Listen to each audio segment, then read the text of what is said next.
राधे राधे दोस्तों। हनुमान जी का जन्म त्रेता युग में हुआ था और वे भगवान राम के परम भक्त थे। और लंका युद्ध में श्री राम का साथ देकर माता सीता को रावण की कैद से छुड़ाया और युद्ध में विजय प्राप्त की। इस प्रकार भीम का जन्म द्वापर युग में हुआ और भीम महाबली योद्धा थे। महाभारत के 5 पांडवों में भीम सबसे शक्तिशाली और बलवान थे। उसमें 100 हाथियों का बल था। उस समय संपूर्ण पृथ्वी पर उनके समान शक्तिशाली कोई दूसरा नहीं था। उन्होंने अच्छे अच्छे महाबलियों को युद्ध में धूल चटाई थी। हनुमान जी और भीम दोनों को पवन पुत्र कहा जाता है। हनुमान जी को कहा जाता है हनुमान जी को अमरता का वरदान मिला है, इसलिए जब तक धरती रहेगी हनुमान जी साक्षात इस धरती पर रहेंगे, लोगों के कष्टों को दूर करते रहेंगे। महाभारत में एक रोचक प्रसंग आता है जब अलग अलग कुलों के दो महान योद्धा हनुमान जी और भीम का आमना सामना होता है। बात महाभारत काल की है। पांडवों को 14 वर्ष का वनवास और 1 वर्ष का अज्ञातवास मिला था। इस दौरान एक बार पांडव किसी वन में रुके हुए थे। उस वन में एक सरोवर था।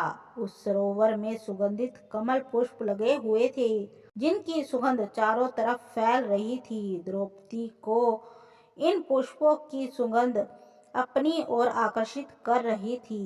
द्रौपदी ने भीम को पुष्प कमल लाने के लिए कहा और भीम निकल गए सुगंधित पुष्प कमल की तलाश में। तभी रास्ते में उन्हें एक बूढ़ा वानर मिला जो लेटा हुआ था और उसकी पूंछ रास्ते में फैली हुई थी। रास्ते में वानर की पूंछ फैली होने से भीम आगे नहीं जा सकते थे, क्योंकि किसी भी जीव के लेटे होने पर उसके अथवा उसके शरीर के किसी अंग के ऊपर से जाना अमर्यादित माना जाता है।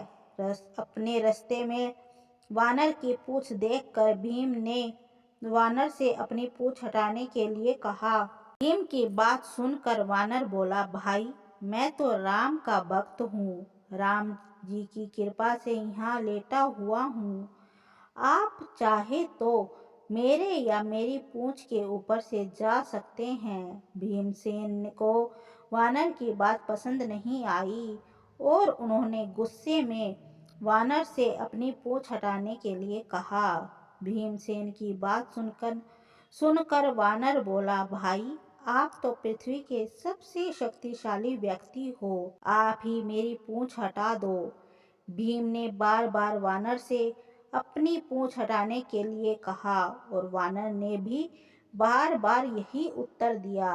अंत में क्रोधित होकर भीम ने वानर की पूंछ को अपने एक हाथ से उठाने का प्रयास किया, परंतु वह वानर की पूंछ हिला भी नहीं सके।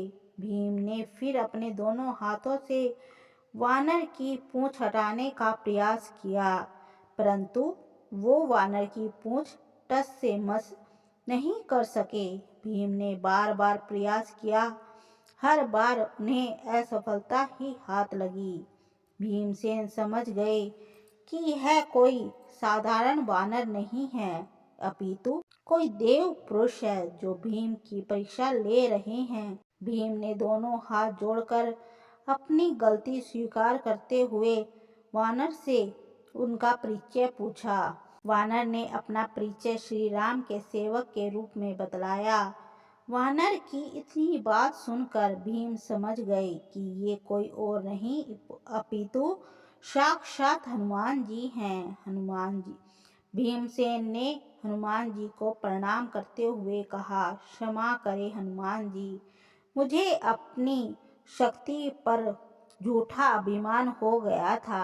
आपने मेरे अभिमान को तोड़ने के लिए यह लीला रची है। कृपया कर आप मुझे अपने असली रूप के दर्शन दें। भीम की बात सुनकर हनुमान जी ने अपने असली रूप में आकर अपना विशाल काय रूप दिखलाया।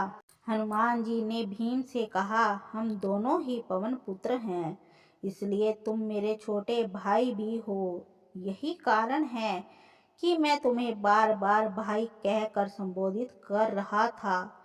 इतना कहकर हनुमान जी ने भीम को गले लगा लिया।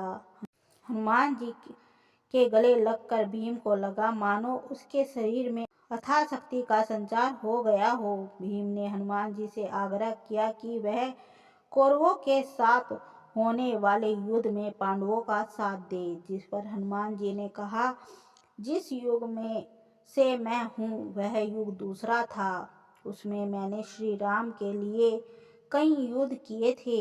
अब वह युग दूसरा है। मेरा युद्ध करना सही नहीं है, इसलिए मैं युद्ध में शामिल नहीं हो सकता, परंतु युद्ध में पांडवों के रथ की ध्वजा पर मेरा वास होगा। इस प्रकार हनुमान जी महाभारत युद्ध में हमेशा श्री कृष्ण और अर्जुन के रथ की ध्वजा के रूप में विराजित रहे और अर्जुन के रथ की रक्षा करते रहे। धन्यवाद दोस्तों।